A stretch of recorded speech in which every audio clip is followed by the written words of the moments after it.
Introducing Shop, Click, and Pick, the simplest way to support those doing good.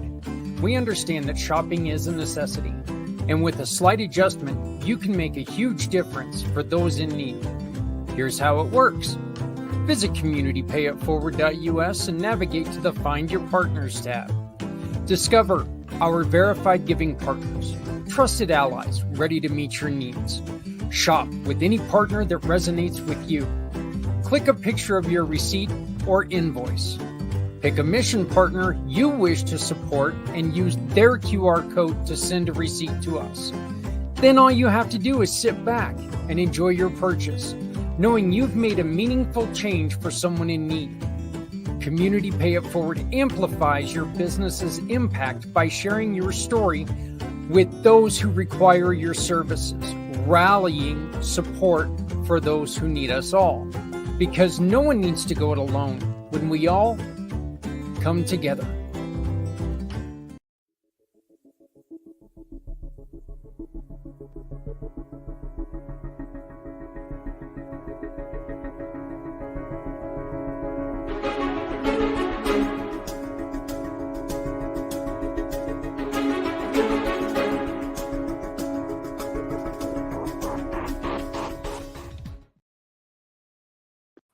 Hey everybody, it's the beginning of a new week, brand new Monday. I'm sitting here with Patrick. We are Footprints Forward. Our mission is to talk to people about issues that they've had, explain to you and everyone out there that there are so many other people who have had different difficulties, and talk about the things that they have done to find their way out of it. Today we have a very, very interesting show because Deb McPhee has one of the more, I'll just say, tragic, really scary stories that from her beginnings to where she is now, which is, in my mind, a complete and total hero trying to help out other people in the community who are in difficult situations. We'll be bringing Deb on in just a minute. Patrick, how are you doing, my friend? Brother, I'm doing great. It's good to hear. Why don't you go on ahead and give us your introduction, and then we'll get on to Deb, and this is going to be an amazing show. I'm looking forward to it for sure. My name is Patrick Myers. I'm the founder of a call Edge Global. And we do several different things. One of the main things is that our company tries to connect the community together. Our resources, our time, our efforts, our ingenuities, different things like that. We try to connect the faith-based community together so that we support each other, where we don't have to actually get grants and different things like that. We support each other by giving to each other. And so that is the kind of the basis of a college global, where we are doing this on a global scale. And then one of the things that I do locally here is the youth initiative, and here in White House, Tennessee, which is the base operations, where what we do is provide youth with the tools that they need to be able to impact their communities right now, right where they're at, from the ages of 16 to 21. And so we don't tell them, hey, this is what you need to be doing. We go, hey, what are your ideas, and how can we get behind you and partner with you to help you accomplish that idea? And so the way we do that is we train them in asset-based community relations, our community development. Another thing that we do is stuff like mind mapping, vision casting, several different things like that. And then also like helping them find out what their identity is. And it's faith-based, so what their identity is in Christ. And then also we do several different podcasts. We have a men's podcast. We have a couples podcast that we do. The men's podcast is called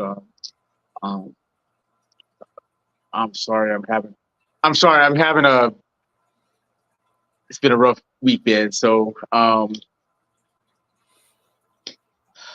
the love of God, man, I can't remember but the couples one is um the Chronicles of Pat and I. Oh, the Pit Men's Ministry podcast is the men's one, and then we have a new one that's being launched called Forged in Fire, or Forged, yeah, not Forged in Fire, um, Voices in the Fire, and so that's about it right now. Well, I know one of the most important things that you're doing, and especially with kids, is you're allowing kids to be themselves and come up with the ideas on how they want to help people in the community. I know that they've got a mission to help out people who are elderly right now, and that was their idea to do it. It wasn't even at your direction. This was something that was important to them, and you're allowing them to do what they feel they need to do, right? Yeah, most Yeah. definitely. They needed the need was there, and you just that's pretty much anything about serving or doing anything community. You see a need, then when you see that need, you do something about it. Most of the world sees a need, and we go, "Oh, it's not my problem," and that's not the truth. So Yeah. Well, we do have our guest who's going to be joining us in just 1 second. Right above Patrick's head, you'll see a QR code. That QR code is how you can come onto this show and tell your story. Tell us about what has happened to you. What experiences have you had in victory, in loss, in whatever you want. If it has to do with mental health and suicide, or just very difficult situations, what you've done to overcome. Come on and tell us. Once again, you can use the QR code, or you can contact us at communitypayitforward.us/footprints-forward. Actually, that's the website. You can't contact us at the website. But anyway, that's the website. You can contact us on via email at footprints@communitypayitforward.us. Once again, that's footprints@communitypayitforward.us. Footprints Forward. Our mission is providing resources and sharing stories to support mental health and suicide prevention in a forward direction.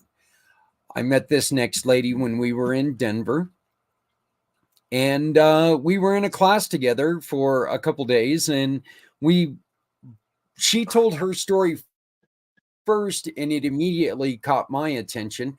And then I got to tell my story, and it caught her attention, which actually worked out really well. We couldn't actually connect with each other for like 3 or 4 sessions. We kept trying to get in on like the tail end of the conversations, the little huddles. But by that time, they're sitting there with the gavel telling everybody, sit down, let's get going.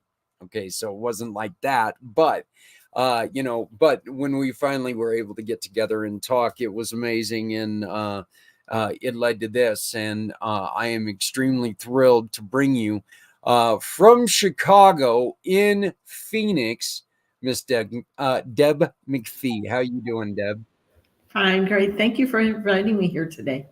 Hey, that's not a problem. Your story was just something that when you told me, I was like, and I even told you in our pre-interview, I said, this sounds like a TV episode.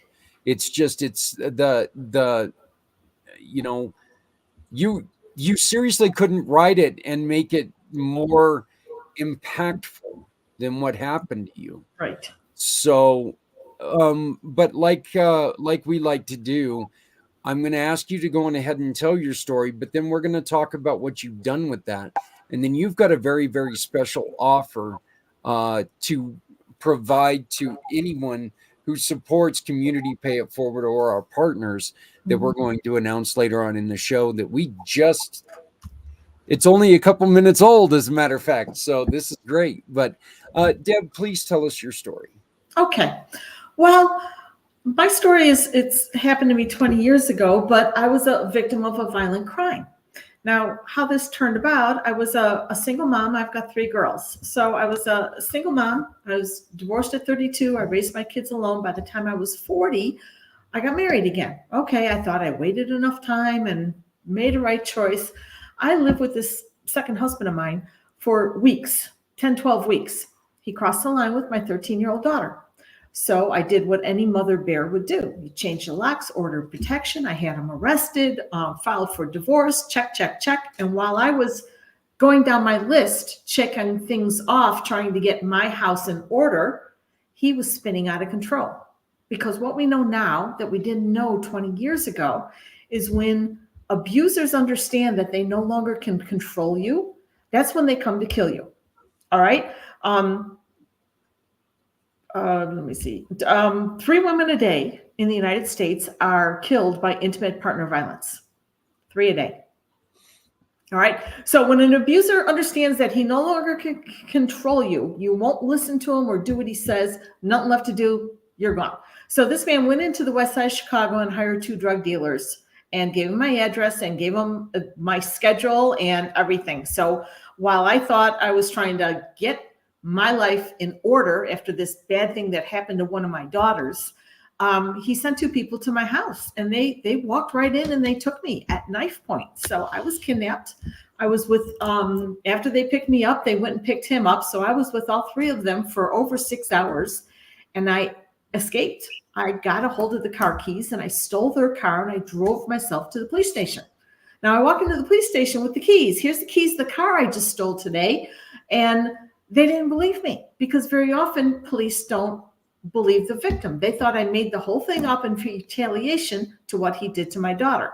So the day after the kidnapping, I had to go to the hospital and take a trauma test, and I tested out in the highest category that a human could be traumatized. And so that's where we start, the day after all this bad stuff happened.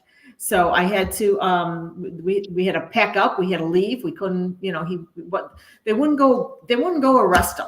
It was a Friday afternoon. Then they said, well, we'll go get him on Monday if you want. I'm like, well, that's great. How do I keep everyone alive over the weekend? So we had to, under police escort, we had to go back to the house and pack everything up. And then the 3 of us had to go into hiding. I also had one kid downtown at Loyola, so she had to pack a bag and go someplace else also, so nobody could find us over the weekend. And then that Monday, my mom and brother and I went back to the police station and made a formal report. And then they went and arrested him that Monday. So in a nutshell. That is just, that right there, Deb, to me, is one of the things that I just don't understand. There is no excuse for a delay. One thing, even if it is retribution, he did something to your daughter. They ought to be happy that this retribution was you coming to them, not taking it on your own. Right. And, first off, what he did to your daughter is enough of a crime. Why wasn't he picked up for that? He was arrested and released. They don't keep you, they arrest you. And so he was awaiting. So then I filed for divorce. So after that, now I lost my job. I had a great job with a Chicago pharmaceutical company, and they stole my company car. So I had to go and explain, I had a lunch and learn. I was a pharmaceutical rep. So I had 15 doctors at a restaurant waiting for me to show up and pay for lunch and do my presentation for work. And I showed 15 doctors. I mean, it was bad on every level. So they went, so after this, so I got fired from my job. So now I'm just like, all right, I'm suffering consequences from somebody else's inappropriate behavior, right? I got fired. So, and I had to move, and that cost money, and I didn't have a job, and now I had to move. I had 3 cars. I had my car. I had the 2 kids in high school shared a car, and the kid in college had a car. So I had to sell 3 cars and buy 3 more cars. I mean, just everything we had to do to keep safe all falls on the victim. All in all, it cost me over $100,000. I had to sell 3 cars, buy new cars. I had to move. Everything that we did. I lost my job. I was out of work for a long time.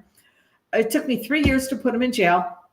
I went to court 3 times a month, once for divorce, once for pedophile, and once for the kidnapping. So, I mean, where do you work anywhere and take 3 days of work a month off? I mean, that was like literally, so I fortunately had some savings back then. And even my mom says, you're saving that money for a rainy day. Guess what? It's raining. But think of all the women of domestic violence victims that don't have any money, that don't have the means to go buy 3 cars and sell 3, right? So Yeah. this is where the victims come and the shelters come. Everybody's, oh, you didn't go to a shelter. No, well, I had a job and I had money, so I just rented a house and moved. So, but there are a lot of women can't do that. A lot of women are financially dependent on their husbands, and when something like this happens, they have nothing and nowhere to go, and that's how they end up in women's shelters. Or going back to the abusive relationship. Or going back because they don't feel like they have a way out. So since that day, part of my recovery, everybody laughs and says, how come you don't have a PhD? Because I spent $100,000 on therapy. I went to therapy for 10 years, $10,000 a year for 10 years, my deductible, I guess. So, but I really worked hard at getting better. I really just had to make some life changes and make sure I didn't make decisions like this and make sure my kids were all in counseling. So the therapy and the getting better part of this took years. He ultimately went to jail for 10 years and we never found the other 2 guys. So, great. He went to jail for 10 years. We went to therapy for 10 years, so, but you really had to work hard. So I became a domestic violence advocate then. So I started working with police stations. All the police wanted to know, how did you not die? 3 women a day die. What did you do different that you didn't die? All right. I think I had, even the judge says, you're smarter than 3 thugs with knives is the only reason you got away. All right. So I was constantly, if they do this, I'm going to do that. I'm calculating. If they do this, I'm doing that. If they do this, I'm doing that. And then when I saw the car keys on the dresser, it's like, oh, of course. All right. That's my out. So that was that. So I became a domestic violence advocate. I became a sexual assault, a crisis intervention, crisis counselor. So I've been doing all that as a volunteer for 20 years while I had my day job. And then when 2020 came around, in 2021, the state of Illinois mandated everybody, all employees have 1 hour sexual harassment prevention training. So I called the state, I called the Capitol, and I said, what do you have to do to get a license to do this? I think I'm qualified. And they're like, oh my God, everybody needs this and nobody's qualified to teach it. So with just a perfect storm of education and qualifications and certifications, I was already ready to go. So made a company, and that's what I do. I've been doing it for 2 years now. Deb, you also had problems with a boss once before. That you and I discussed. Right. Okay. So after the kidnapping, of course, you're vulnerable. You're trying to get your life back in order. I got another sales job with another company, and now this is where bullies pick on people who are weak. And was I a little vulnerable after just recovering from a kidnapping? I was. So I had a boss that didn't really respect me, kept like, oh, everyone meet for dinner, and we'd get to the restaurant and it would be him and me at a little table for 2. I'm like, well, where is everybody? Oh, they couldn't make it. All 10 of them? I mean, it was just weird stuff. And then finally when he said to me, he says, well, I think I'm going to fire you. I'm going to put you on probation. You better come to my house tomorrow. We're going to figure this out. I'm like, well, your wife's out of town. I'm not going to your house. No. So as promised, I was fired on Monday. So it's like, all right, so not only have I a victim of domestic violence, now I'm a victim of sexual assault, and I got fired from that job. So what he's obviously out of prison now. Yeah, do you ever worry that there's gonna be retribution to you or your kids? Once in a while it crosses my mind. There's really been no contact in years. So I'm pretty confident. I have a liaison in Springfield, a sergeant with the police, that every time he gets moved or transferred anywhere, I always know where he is. So, yeah, it's just amazing. Patrick,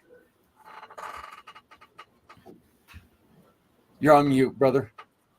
Yeah, that's quite the journey and the odyssey, right. And just man, sorry you went through all that.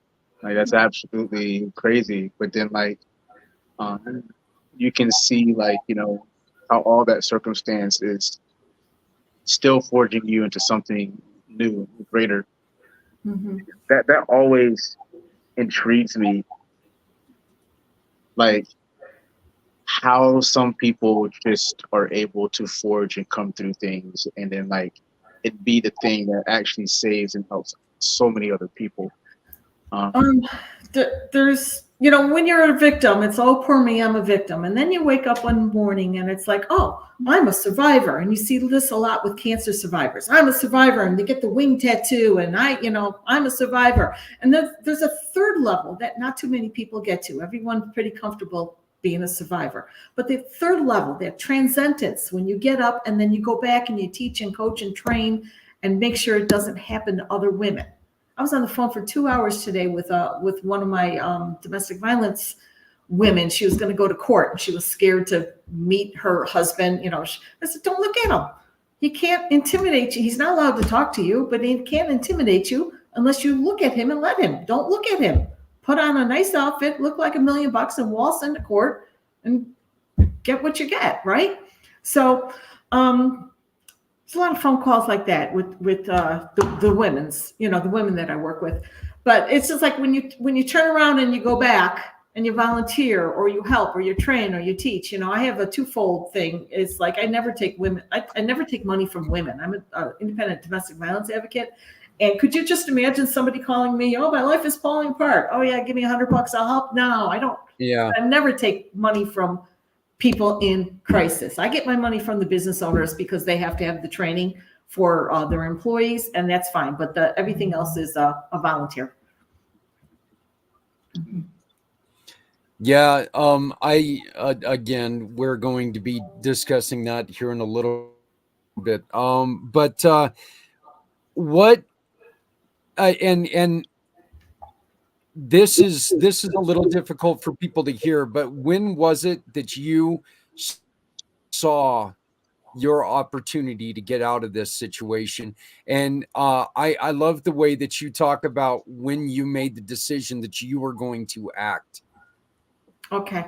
Well, first of all, we took a car ride and we were on the tollway going out, and they were fighting. I was restrained in the back seat by a big man, and in the front seat, the two guys in the front seat were fighting. One guy wanted to leave me in the cornfields and stab me and let me bleed out, and the other guy said I should go in the dumpster behind the gas station in town because the birds would find me if I was in the cornfield. And they were kind of bickering, and I'm like, oh my God, they don't have control. They didn't think this through.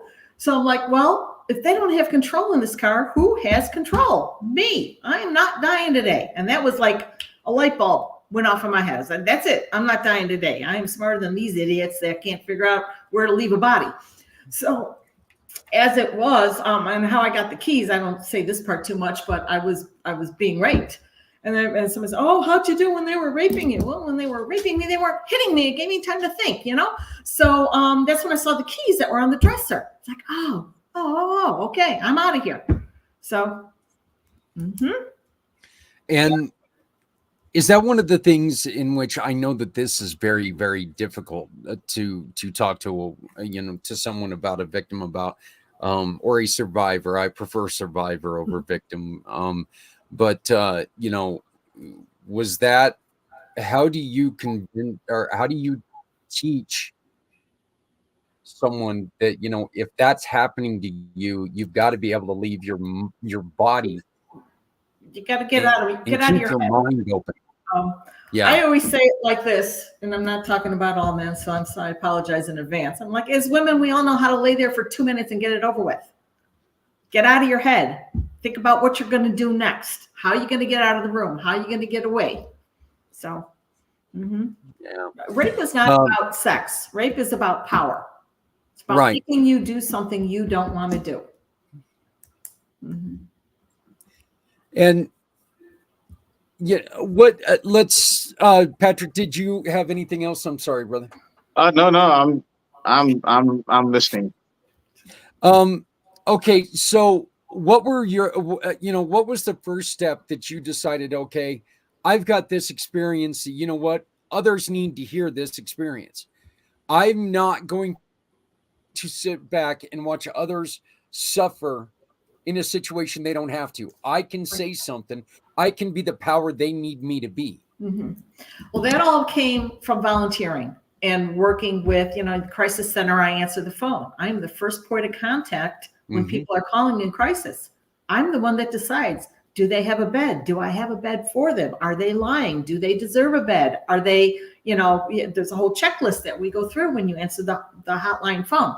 But in 2014, after therapy and all that, I wrote a book. I wrote a chapter of a book outlining my experience. And so it sure was, one night, what are you going to do next? Therapy was coming to an end. I was like, what are you going to do? What are you going to do? So I opened a Word doc and just started writing, right? So closed the Word doc, never thought twice about it. A week later, I get an acceptance letter from DePaul University. So in my writing and getting everything out, I applied for college. So what do I want to do? I wanted to go to college. I was 49 years old. This happened to me when I was 41. And then when I was 49, I started college as a freshman. I got my master's degree when I was 58. So that was all preparing for what I'm going to do now.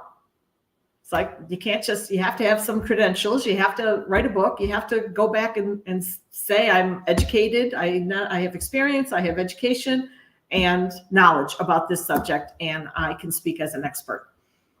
Mm-hmm. So you really focus on the mandatory classes in which, you saying that they're mandatory is not saying that they're not important.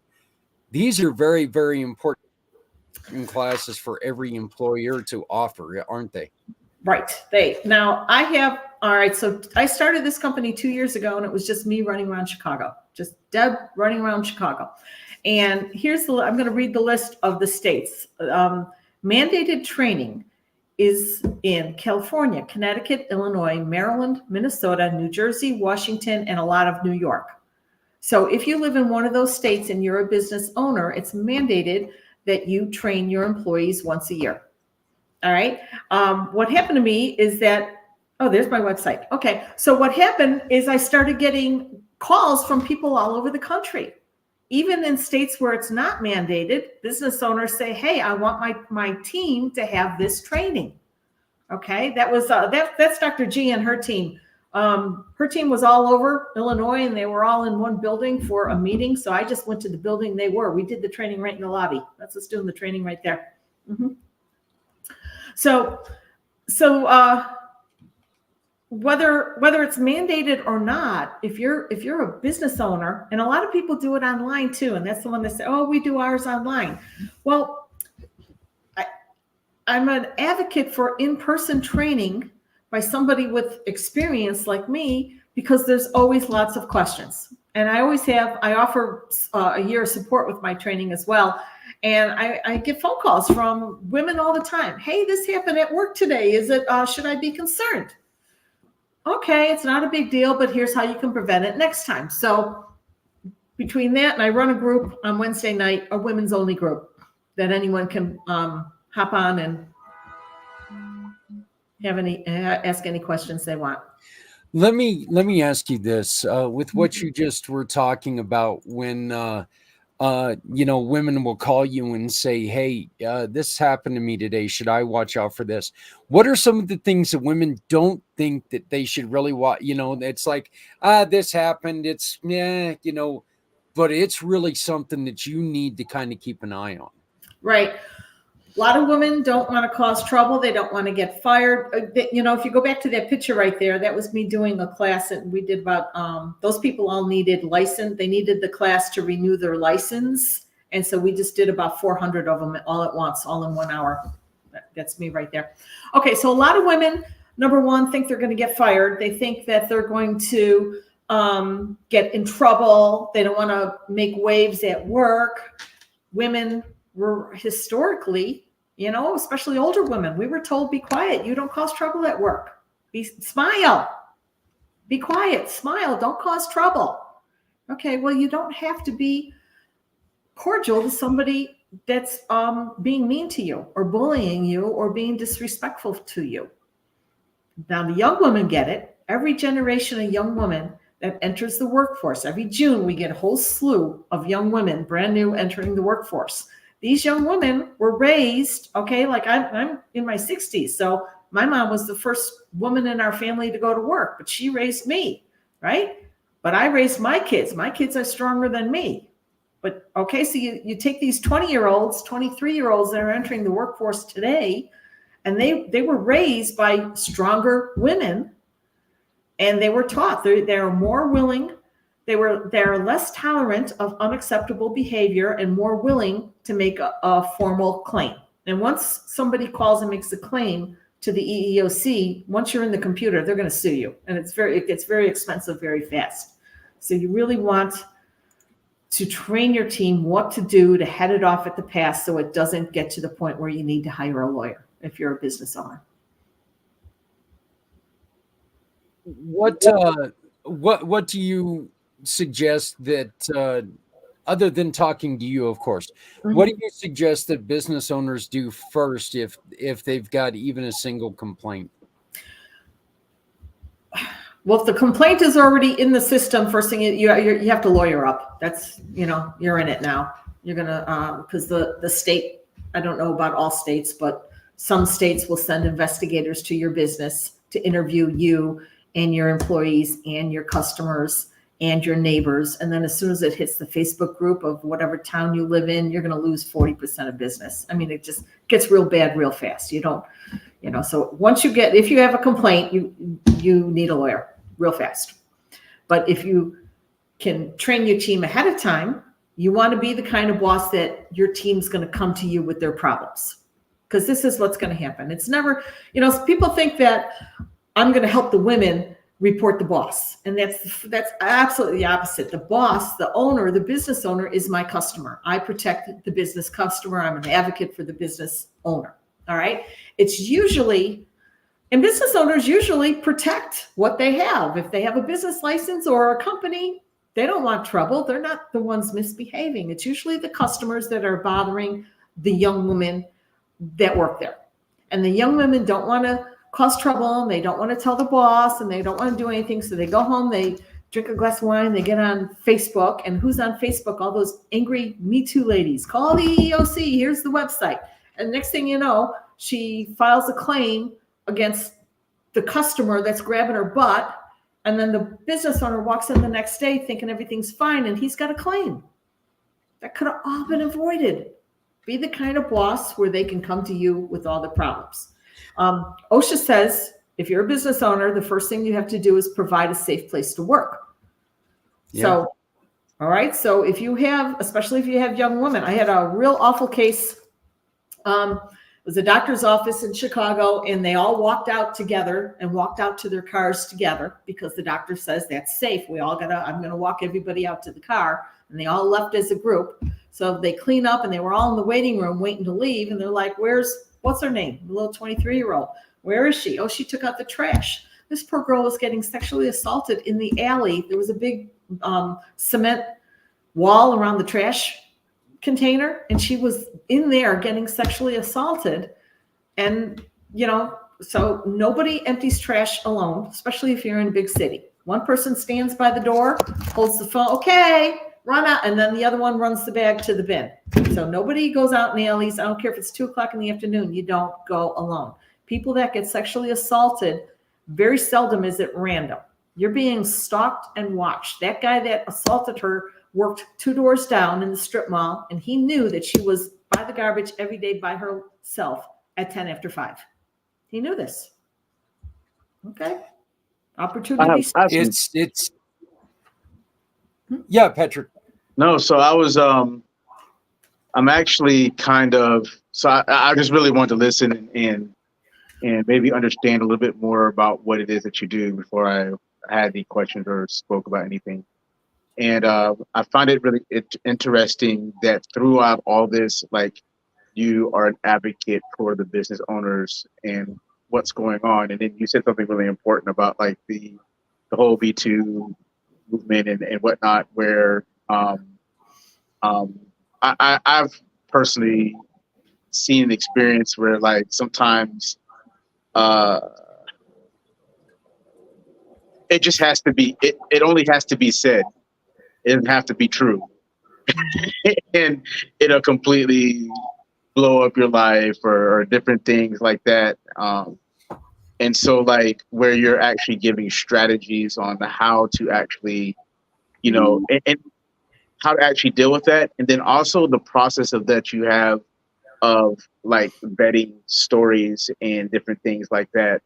Like I thought that was very, very responsible about what's happening with people, because to be honest, I deal with a lot of different women and teenagers and different things like that, and I think it's um um like now it's like 3 out of 5, probably closer to 4 out of 5 women.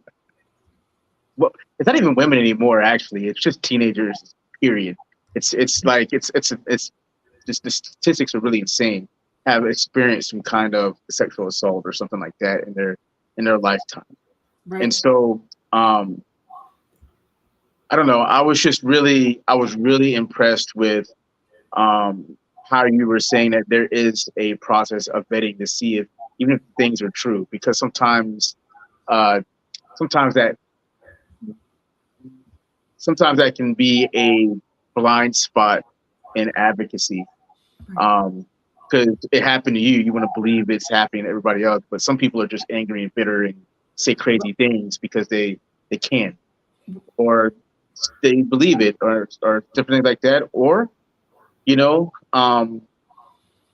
maybe there's more to the story that you need to find out before something happens. And so I just thought that was very, very,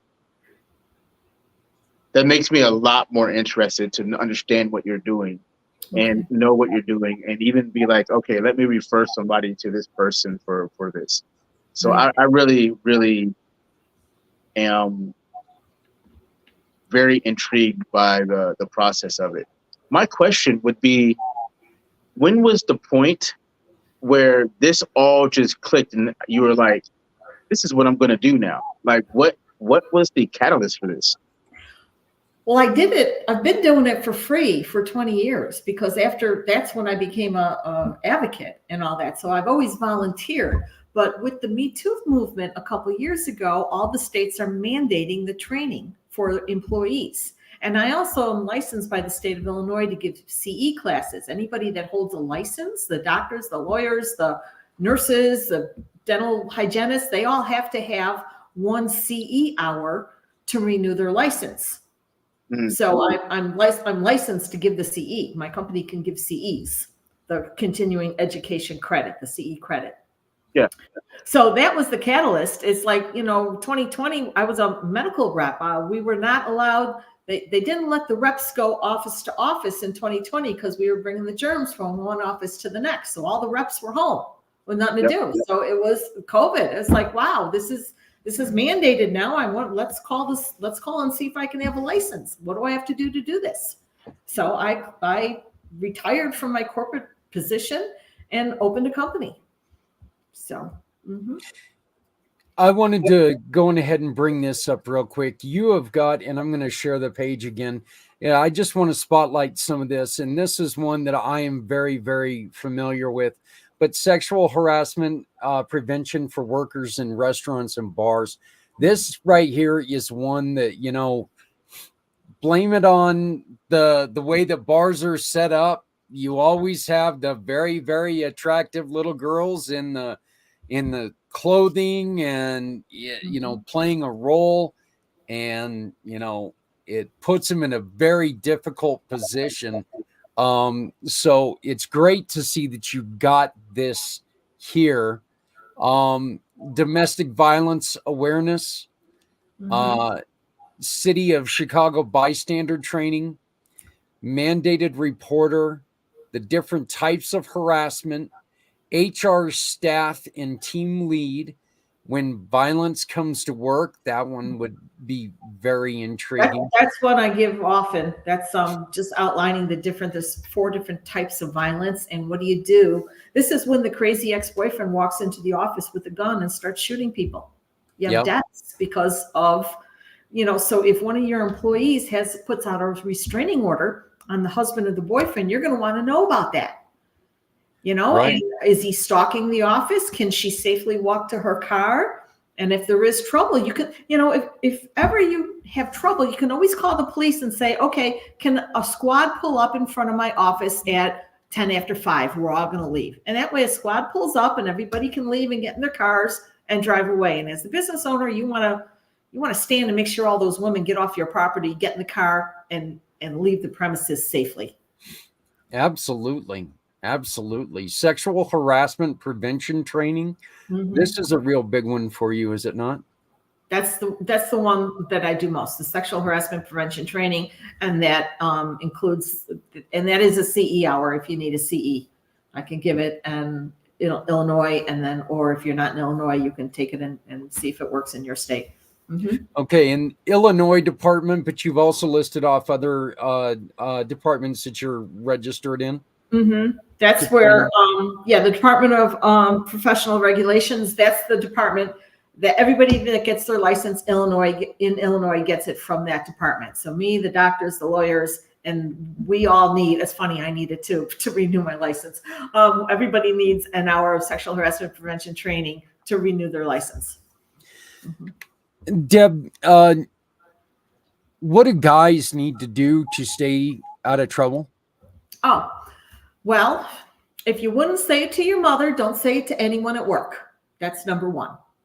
All right. Guys think that they're real familiar because they're just at the lunch table telling dirty jokes. And well, she's not saying anything. But then if you hear her side of the story, oh my God, you should have heard the lunch table today. I couldn't stand it. So if you wouldn't say it in front of your mother, don't say it in front of a woman at work. That's number 1. Look out for somebody.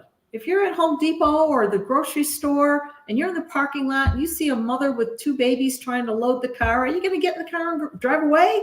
Or just kind of sit and wait a second and make sure she gets in her car and gets the door locked with 2 babies in the bags and all that. So it takes a village.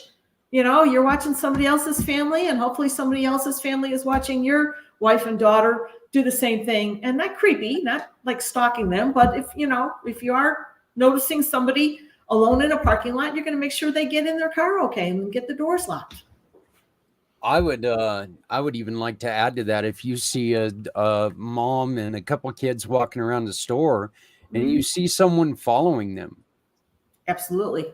Mm-hmm. Keep your eye on them, because you know what? When it comes to trafficking, that's one of the traps.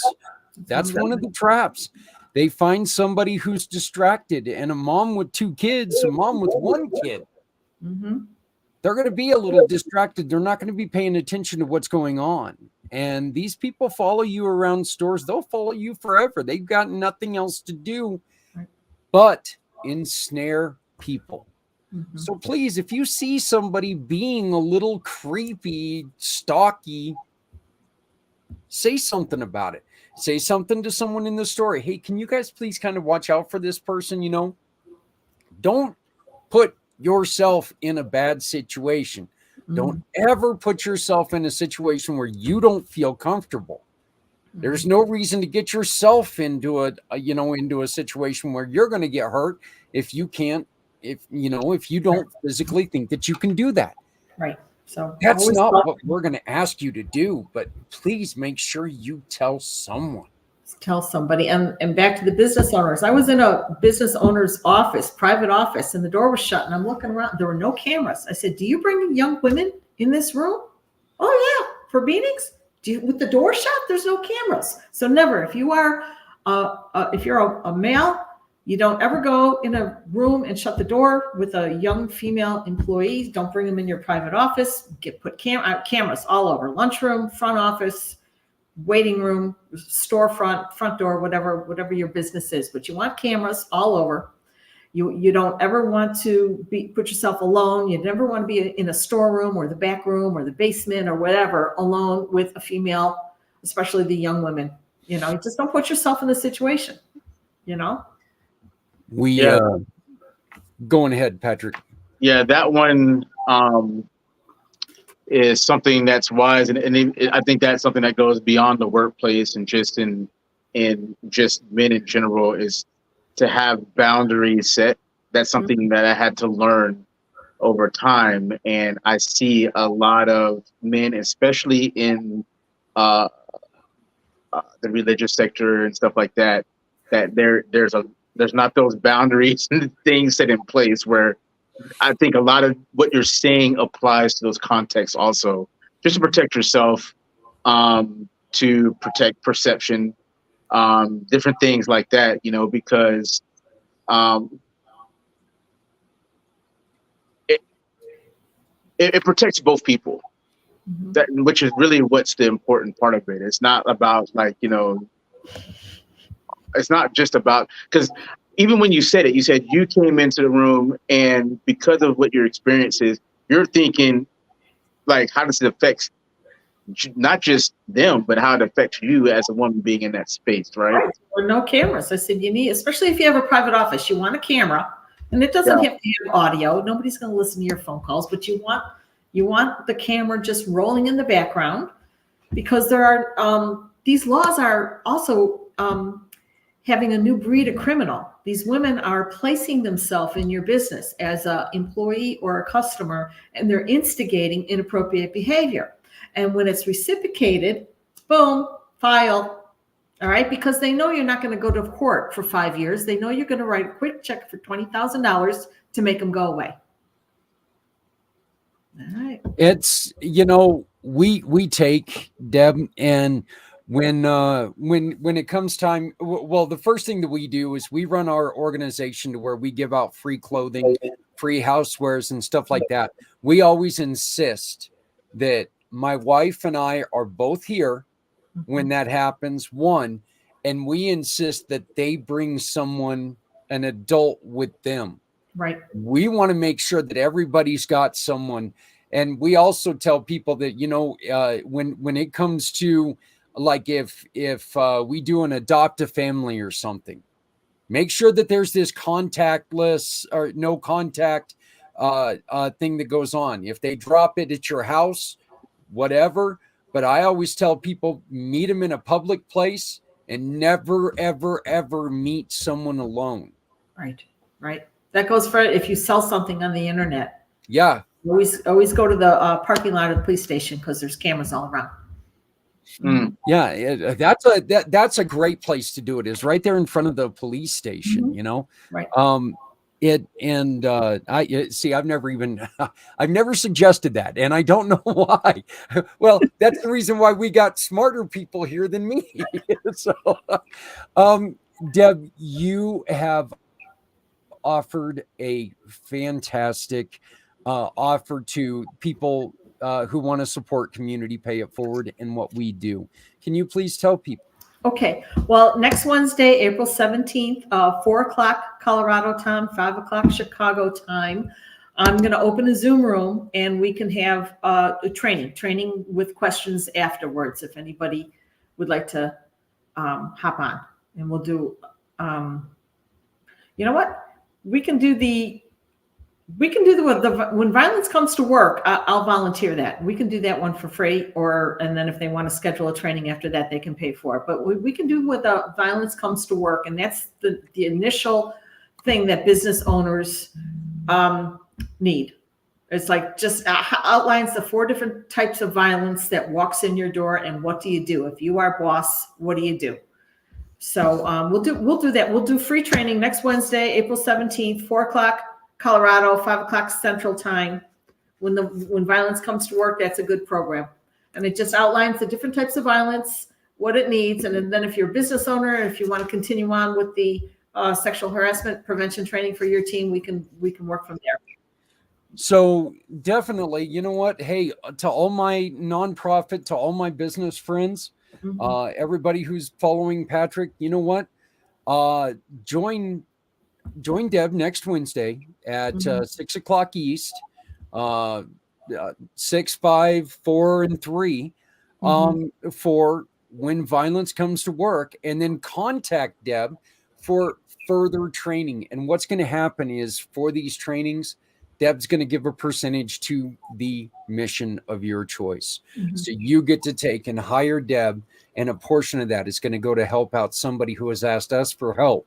And you get to do it by simply doing what you should do anyway as a responsible owner. Violence, and I hate saying this, violence, sexual violence, and just uncomfort is not a way to run a business. People should feel safe when they go to work. They shouldn't have to feel,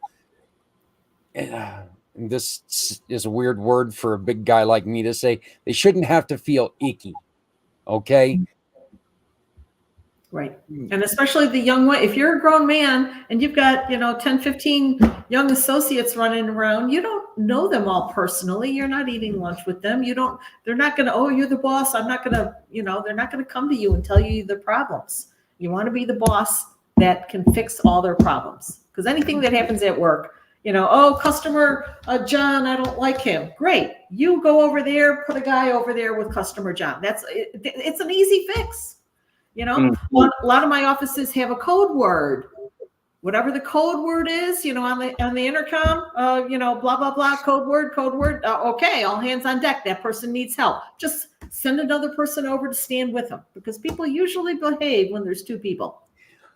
Deb, I was watching a video the other day where the lady was taken and she was doing something like this. Yeah. So, yeah. Universal sign for help. This is the universal sign for help. You see the thumb in, hands down. You see somebody doing this, they are in crisis. You intervene and help. Thumb in, hands down. We teach this to little 3-year-olds. Thumb in, hand down. Mm-hmm. Yep. We were watching this thing the other day, and there was a girl doing that in a car. Mm-hmm. And I kind of disagreed with what the kids did by following the car a little too closely. Mm-hmm. But, that's when you call for help immediately, because they are call for help. Because, again, don't put yourself in a situation where you can get hurt. Look, if this person's already doing this to one person, who can tell what they're going to do to you? Okay. Mm-hmm. Stay safe, but intervene. Mm-hmm. We don't need to watch other people get hurt. I mean, life is what it is, and we need to be there for each other. If you want training, and everybody, again, should want some of this training, visit Deb at debmcpheecoaching.com is how you can get a hold of her via email. debmcpheecoaching.com. You can give her a call at 312-533-1994, 312-533-1994, and always visit her website at McPheecoaching.com, McPheecoaching.com. Deb, this has been fantastic. Patrick, I know that you have other things that you wanted to say. Okay. And the link that I gave you before the show, that's the Zoom link. You can put that in the comments as well. Yep. Okay. And this is for the free. This is going to be for the free meeting. Did you want the first one or the second? It's the same one. They're the same link. Okay. Mm-hmm. So this is for the free. And I'm going to put this in the chat right now. Okay. So it's clickable. This is for the free When Violence Comes to Work meeting next Wednesday, right? Wednesday? Right. Mm-hmm. Next Wednesday at 6 Eastern, 5 Central, 4 Mountain, 3 Pacific. So it is in it's going to be in the chat, but right there is the Zoom for it. And again, it's in the chat, so you can click it, always come back, and you can watch this again. We will be replaying this show on Tuesday night, so you can see this again. Okay. Of course, it's always played over at our friends on Things Network on Mondays. So, but Patrick, please. No, I just wanted to just thank you for what you're doing. Man, I'm a kind of person that when I hear things like this, in my mind, I just see so many applications to it, for different people for different groups and different things like that. Like, man, I would love to see. I know you have a specific goal and purpose, right? So like, I'm not saying anything about that, but it would be some of the tools that you're offering would be amazing for youth groups and the young ladies and young people in the youth groups. Right. It would be good for a lot of the nonprofits that I work with that have staff and different things like that, where I'm hearing a lot of what you are applying to businesses, and I am like, why doesn't everybody actually have some type of training in this area? Because it's something that happens from almost every context I've been in one way, shape, or form. Like nonprofits, business, like you hear it, but you don't see anything actually being actively done about it, or safeguards being put in place, or like you said, like lack of knowledge and lack of training and understanding is always a detriment to the people that don't have it. And so I don't know. I was just like, the first thing I thought about was like, man, how many young people could use some of the things that you are teaching and training, Right. and stuff like that. Mm-hmm. So I don't know. I would just like to maybe talk more to get a greater understanding of the totality of what you do, and I don't know, learn and educate a little bit more in this process that you got. Okay. I'll make Well, sure that you have her information, Patrick. I'm a guest speaker. If anybody ever needs me to speak on the topic, I can. So. Mhm. Okay. Once again, when violence comes to work next Wednesday, 1 week from today, 1 week from this Wednesday, okay, is going to be live on this Zoom that you see on the bottom of the screen right now. If you need this Zoom link, contact me. I can get you this Zoom link, okay? All you got to do is contact me, contact Deb, contact Patrick. He'll be able to get you this Zoom link. Mhm. But come on and see what we're talking about. Protect yourself and protect others, Others. okay? Protect each other.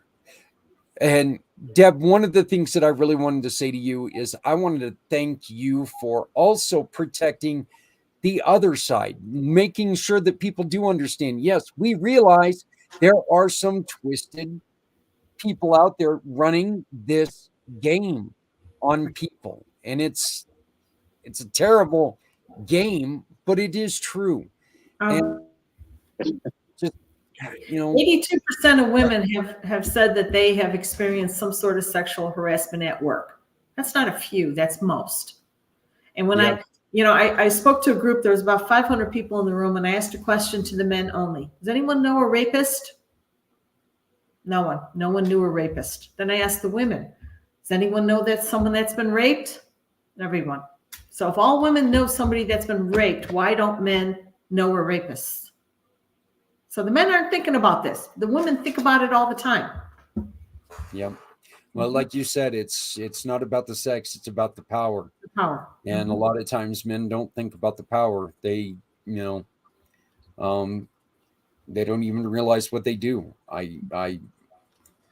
I hate being nearsighted on that. But guys, look, I'll go old fashioned here. No means no, and protect yourself. Right. And how about this one? Okay. And we usually don't do a lot of potty mouth on this show, but stop doing stupid shit. Okay. How about that?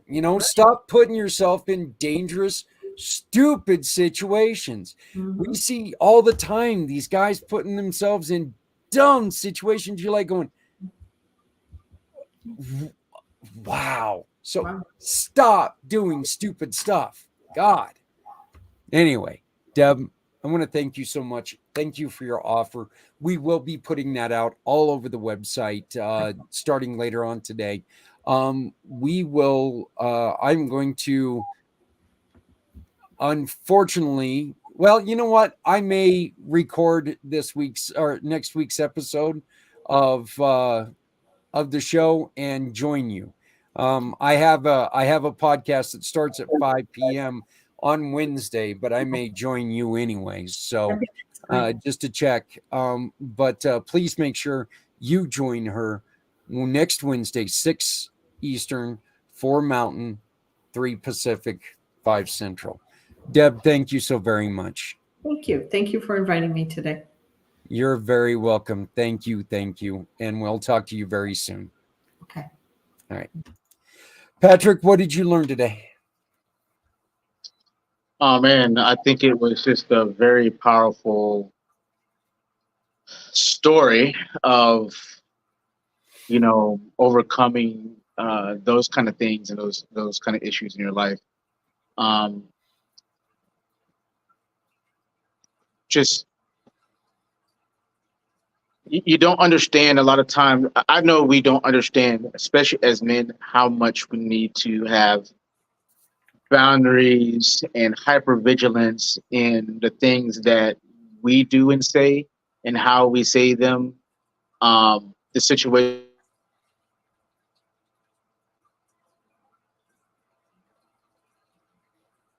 Oh, we lost Pat. Okay. And